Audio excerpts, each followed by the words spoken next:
Olá, boa noite. Estamos iniciando mais um capítulo aqui, agora chegando em Atos 8.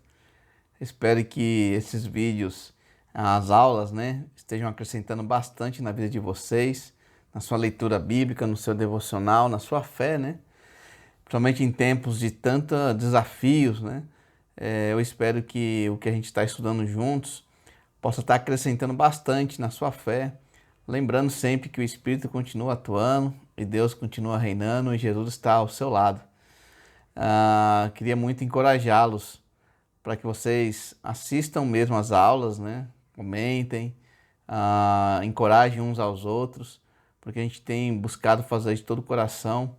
Espero que atenda às necessidades e que você também possa compartilhar com os amigos se você tem recebido esse vídeo. Espero que o vídeo de hoje possa encorajá-lo bastante. Queria convidá-los a uma oração.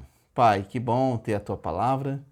Pedimos ao Senhor discernimento. A gente tem aprendido tanto com o livro de Atos e as Escrituras têm tantas coisas para nos ensinar. Que possamos ter a cada dia o discernimento, o desejo e a vontade de Te buscar, Pai. Obrigado. Que o Senhor alcance o coração de cada um que está escutando essa aula de hoje. Em nome de Jesus oramos. Amém.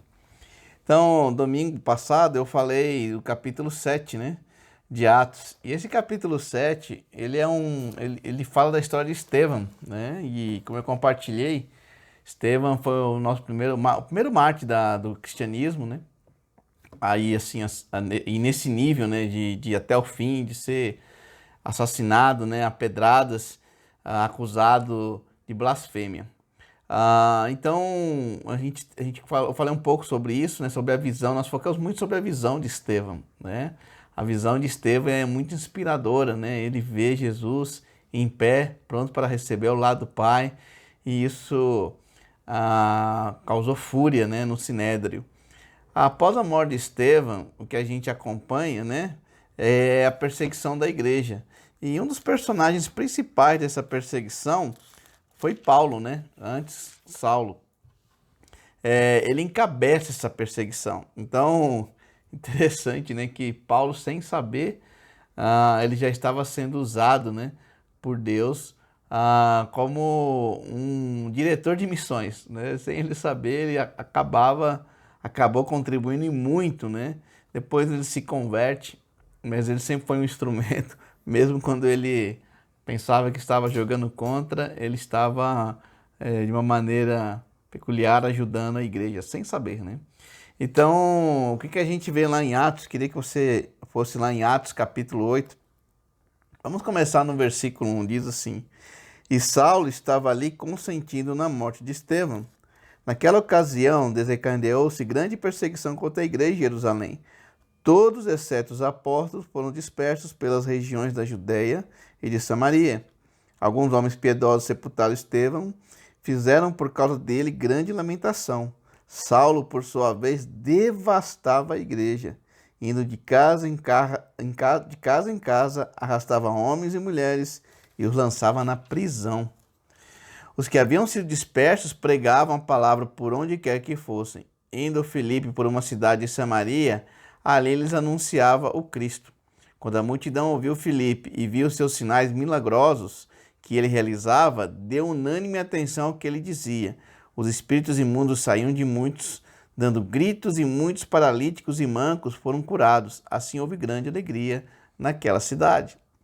Então, olha que interessante, Comecinho de Atos fala que Saulo, que a gente conhece pelo apóstolo Paulo agora, ele, antes da conversão dele, ele foi um grande perseguidor da igreja. Aqui em Atos fala que ele devastava, Lucas, como a gente estudou antes, Lucas é o que escreve o livro de Atos. Ele, como um bom historiador, ele colhe essas histórias, Imagina as pessoas falando de, olha, Saulo, quando Paulo era Saulo, ele devastou a igreja, ele arrancava as pessoas das casas, Paulo, ele acabou espalhando, com essa perseguição terrível, a igreja se espalhou, Então, aqui diz que os que haviam sido dispersos pregavam por onde iam. Então é interessante que a igreja, ela ficou lá em Jerusalém, estava crescendo, e eu expliquei que havia já, a igreja estava indo para um lado assim de paz. Gamaliel tinha falado, né? Olha, se esse movimento for de Deus, ninguém para. Agora, se for de homens, vai acabar, né? Eu havia explicado isso. Então, estava um pouco de paz, né? E a gente sabe, né, que a nossa tendência quando tudo vai bem é acomodar, né? A gente pode ver até pela questão do Covid, né? Quando tudo estava bem, você tinha estabilidade, né? Você poderia ir e vir normalmente, era fácil ir à igreja, né? Talvez você não valorizasse muito esses tempos, né? Talvez tiram em você um comodismo, né? E agora que nós estamos numa época difícil, nós não estamos sendo perseguidos, mas nós estamos sendo muito desafiados em nossa fé. Então é impressionante, né? Como mudam as coisas, como a gente começa a depender mais de Deus, né? Quando a gente começa a perceber que nós temos um certo vazio, né? Que nós dependemos muito das coisas do dia a dia, muita dependência em trabalho, a alegria na coisa errada, né? E Deus, misericordiosamente, Ele está demonstrando isso pra gente, né? Então isso é um alento para nós, para que cresçamos em fé, né? Eu queria encorajar você que tem passado por situações difíceis, né? Que tem sentido sozinho. É um momento da gente crescer em nossa fé, um momento da gente crescer na nossa união, né? Entrar em contato, expressar seu coração, buscar ajuda. Não tem sido fácil para ninguém, e oremos uns pelos outros, né? Como eu falei no domingo, se você tem alguém que você sente, né, que precisa ligar, liga, dá uma palavra de encorajamento. Eu sei que brevemente nós estaremos juntos, então é um momento de paciência. Mas voltando aqui, né, Deus ele vê que a igreja se acomodou em Jerusalém e ele, por meio de Paulo, né, na época Saulo, ele permite essa perseguição. Aí as pessoas se espalham e entra Filipe. Sabe o que é interessante? Filipe é um diácono, né? Assim como Estevão era um diácono, Filipe também era. E ele sai espalhando. E ele é ousado porque ele vai lá para Samaria, né? A gente sabe que Samaria, os samaritanos, né? A gente tem aí nas escrituras falam, né? E a história é que eles não se dão bem com os judeus. Os judeus tinham muito preconceito com os samaritanos. Então, porque o samaritano era um povo misturado, né? Eram judeus que se misturaram com os povos pagãos que ficaram na terra dos judeus, nas invasões.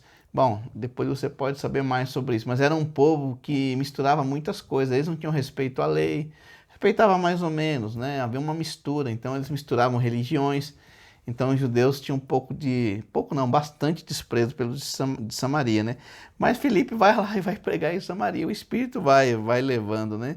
E aí você pode acompanhar depois em Atos 8, do 9 ao 25, a conversão o Filipe vai pregando, né?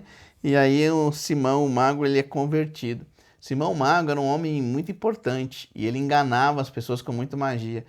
Lembra que eu falei que o povo samaritano ele misturava muitas coisas? Então eles também acreditavam muito em magia. Era um povo muito esotérico, sei lá. Era um povo assim que tinha facilidade para crer em mágica, né? Em coisas assim falsas, né? E aquela coisa do poder.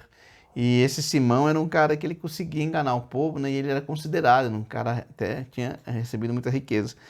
Quando o evangelho é pregado a Samaria, muitos se convertem. Você vai ver lá no versículo 25, né? Tendo testemunhado e proclamado a palavra do Senhor, Pedro e João voltaram a Jerusalém pregando o evangelho em muitos povoados samaritanos. Olha só, o evangelho é pregado. Simão, o mago, né? Ele tenta, ele fica, até ele se converte, né? Na verdade, ele é batizado, ele crê e é batizado. Isso é um ponto interessante, né? Porque ele não se converte, na verdade, ele somente crê. E ele segue um ritual, né? Ele não vê o batismo como uma declaração de fé, ele vê como um ritual. E ele acha, bom, vou fazer o que todo mundo faz. E ele percebe, o que acontece, né? Em Samaria, os apóstolos percebem que os seguidores os cristãos, eles foram batizados no nome de Jesus, mas aquele manifestação do Espírito, né? O poder e tudo mais, eles não viram isso, né? E por que foi preciso? Não quer dizer que os samaritanos não estavam salvos, não quer dizer que eles não tinham o Espírito Santo, né? Mas Você lembra, né, que para um judeu é muito difícil acreditar que a salvação saiu de Jerusalém. Então, olha como Deus ele é maravilhoso, né? O que ele faz? Ele faz os samaritanos já cristãos, né, convertidos com o Espírito Santo, manifestar o poder do Espírito. Então, até que isso acontece, né, quando quando Pedro impõe as mãos, ele passa um poder, né? E Simão Mago ele define como poder. Então a questão não era assim, ele percebeu que algo passou, havia um poder. E esse poder, irmãos e amigos, ele foi dado para que seja uma evidência, porque não havia outra maneira dos judeus acreditarem que os samaritanos haviam se convertido. Então Deus tinha que dar um sinal. Tá vendo aquele poder que vocês receberam lá no Pentecostes? Eu também estou dando para eles, mostrando que ó, a salvação saiu de Jerusalém, né? Saiu do templo. Ela está expandida. O evangelho está chegando a todos os cantos do mundo, né? Começando por um povo mais difícil, né, que segundo os judeus era um povo terrível. Olha como Deus promove salvação, né, nos ambientes mais que a gente talvez tenha preconceito ou não creia, né? O evangelho, irmãos, não tem barreira. Às vezes você tem vergonha, né, o medo, sei lá, o pensar, esse meu amigo, essa minha amiga, jamais eu posso compartilhar coisa, jamais. Mas Deus pode fazer tantas coisas. Eu conheço tantas histórias de conversão de pessoas que talvez eu e você, se cruzássemos na rua, até atravessaríamos, né? Mesmo na igreja de BH, tem muitos irmãos assim que eu gosto muito da história, né? Isso é incrível. Então, Simão Mago, ele vê isso, tenta comprar o poder, né? E por isso que eu falo que crer é diferente de estar convertido, né? De se converter. Até os demônios creem, Tiago fala isso, né? Então, não havia evidências na vida desse mago, desse Simão, né? Tomara que a história dele tenha terminado bem, né? Que ele de fato tenha se convertido. Mas até então aqui ele tenta comprar, por quê? Como ele perde o prestígio, né? Porque esse povo não crê mais nas bobeiras que eles criam, né? Eles não são mais levados pelo engano, porque eles têm o evangelho e discernimento do Espírito. Esse homem perdeu todo o prestígio. Então o que ele pensou? Já que agora o prestígio vem do poder do Espírito Santo, ele quis comprar. E olha, o Espírito Santo, o poder de Deus não está vendo, né? Às vezes a gente vê pessoas até tentando, até um monte de nós, irmãos, querendo barganhar. Se eu fizer isso, Deus me dá aquilo, né? Isso não tem nada a ver. Deus é totalmente contra isso. Se você vê na televisão pessoas que querem vender o poder, não, faça campanha disso, em troca Deus vai te dar isso. Isso é uma blasfêmia, isso é muito sério, né? A gente vê aqui a coisa sendo muito séria, Deus lidando com o que Pedro fala para esse Simão é muito sério. Bom, você vai ver que esse Simão ele vai ser o oposto de uma outra conversão que nós vamos ter aqui, que é onde eu queria também falar com vocês sobre o etíope. Seguindo aqui o livro de Atos, versículo 26, olha o que acontece. O anjo do Senhor disse a Felipe: vá para o sul, para a estrada deserta que desce de Jerusalém a Gaza. Ele se levantou e partiu. No caminho encontrou um eunuco etíope, um oficial importante encarregado de todos os tesouros de Candace, rainha dos etíopes. Esse homem viera a Jerusalém para adorar a Deus, e de volta para casa, sentando em sua carruagem, lia o livro do profeta Isaías. O Espírito Santo disse a Felipe: aproxime-se dessa carruagem e acompanhe. Então Felipe correu para a carruagem e ouviu o homem lendo o profeta Isaías. Lhe perguntou: o senhor entende o que está lendo? Ele respondeu: como posso entender se alguém não me explicar? Assim, convidou Felipe para subir e sentar-se a seu lado. O eunuco estava lendo essa passagem da Escritura. Ele foi levado como ovelha para o matadouro, e como cordeiro mudo diante do tosqueador, ele não abriu a boca. Em sua humilhação foi privado de justiça. Quem pode falar dos seus descendentes? Pois a sua vida foi retirada da terra. Aí o eunuco começa a fazer perguntas, né? E Felipe começa a anunciar o evangelho a partir daí. Deixa eu falar algumas coisas que é interessante aqui, né? Olha a diferença de uma nova criatura, né? De alguém que que tem a palavra e ele se converte. Primeiro que a história desse etíope era um homem conhecido. Então Lucas escreve fala sobre o etíope, né? Que ele era eunuco. E esse etíope ele não tinha acesso total ao templo. Por que ele não tinha? Primeiro que ele não era judeu, e segundo que faltava parte do seu corpo por ser eunuco. Então ele sabia que segundo a lei, né, na tradição, na religião judaica, ele jamais poderia ser plenamente aceito, né, no templo. Então, mas ele mesmo assim, ele tinha esse desejo de conhecer a Deus, e as pessoas na época liam em voz alta, porque a leitura sempre foi para poucos, né? E a gente sabe que a pessoa começa a ter uma leitura no pensamento quando ela já domina a leitura. Então, é uma leitura avançada, né? Então, pode ver que quando você está aprendendo a ler, você lê em voz alta, né? Com criança e tal. Então, ele estava lendo em voz alta, né? O Espírito trabalha, leva Felipe ali, ele escuta lendo o livro de Isaías, né? Então, Felipe, ele pega esse ponto de partida para falar sobre Isaías 53, né? Queria recomendar você ler Isaías 53. Nós cristãos aceitamos facilmente e fica tão óbvio para a gente que Isaías 53 fala de Jesus, que é o Messias. Vocês sabem que Isaías 53 ele é considerado como o capítulo proibido da Tená. O que é a Tená? A Tená ela é a abreviatura, né, do nome da Torá, Nevim e Shetivim, que são os livros da lei dos judeus, que nós temos o Antigo Testamento e o Novo Testamento, né? Eles têm a Tená, né, que é basicamente o Antigo Testamento, com mais algumas coisas, mas que fala do profeta Isaías, que tem o rolo do profeta Isaías. Só que o capítulo 53 ele não é mais lido nas sinagogas. Queria recomendar um vídeo para vocês. Eu vou ver se eu deixo na descrição ou se eu passo no WhatsApp, não sei. Eu vou tentar passar para vocês, mas é um vídeo de um... Ele é um... Eu vou dizer, ele é um pastor, né, um evangelista, e ele está lá em Jerusalém, e ele começa a entrevistar alguns judeus, pessoas mais velhas, pessoas de uma idade já mais maduras e jovens.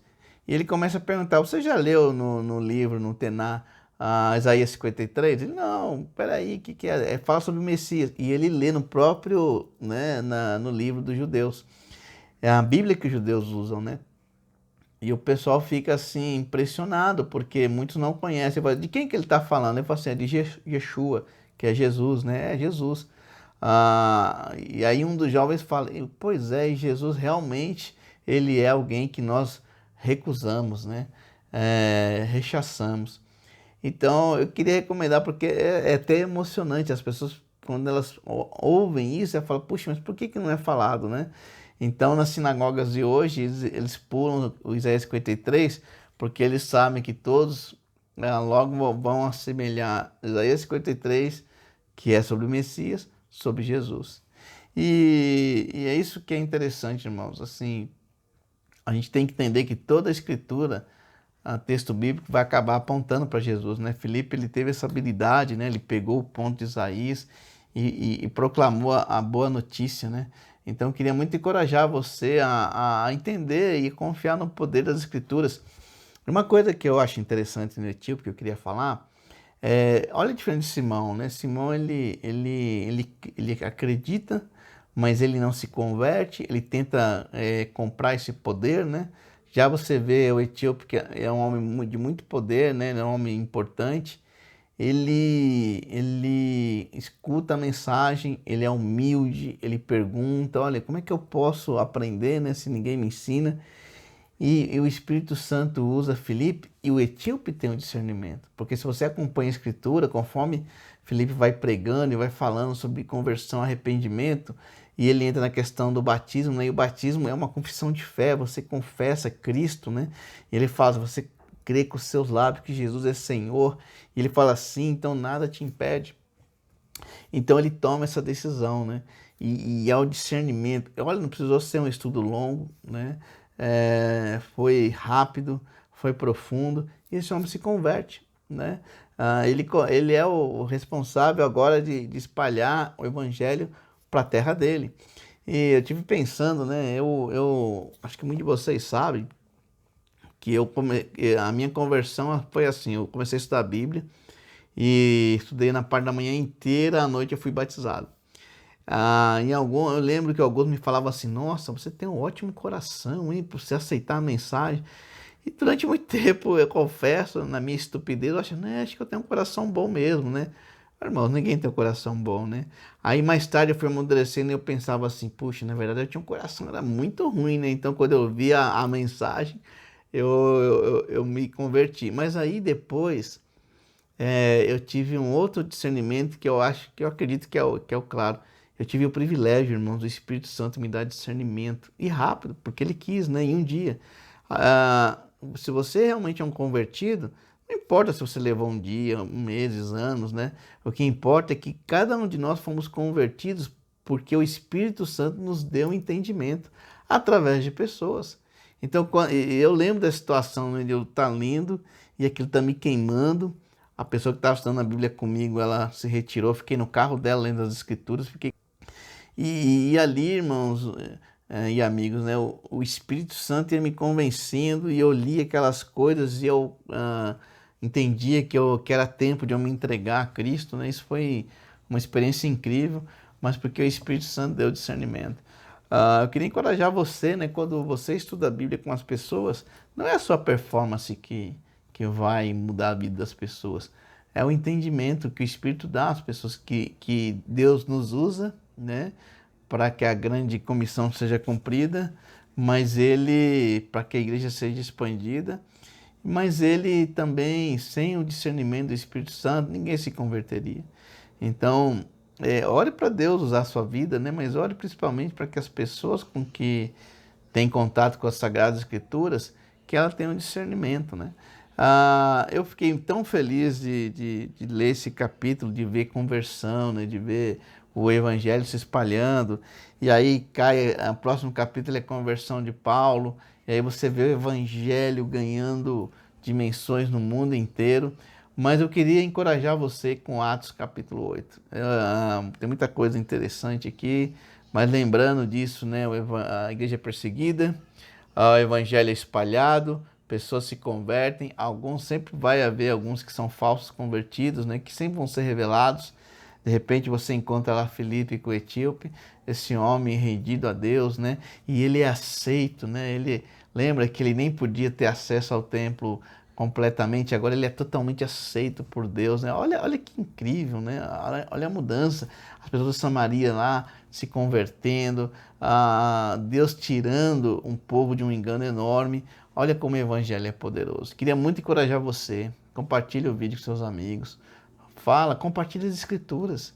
Creia no poder do Espírito Santo de converter as pessoas. Nós não podemos achar que por causa da pandemia, muito mais agora, eu acredito que Deus está mexendo em muitos corações e quando vem essa questão da pandemia e o entendimento das escrituras, né, as pessoas saem dessa situação de desesperança e voltam a ter esperança. Então eu queria muito encorajar para que você compartilhe esse vídeo. Domingo, Atos 9, o Leonardo vai pregar para a gente, que você acompanhe e que as escrituras, né, possam encorajá-lo e que você seja um Filipe, né, um homem cheio do Espírito Santo, uma mulher cheia do Espírito Santo, que vai compartilhar as escrituras na esperança que Deus convença os corações. Obrigado e ótima semana.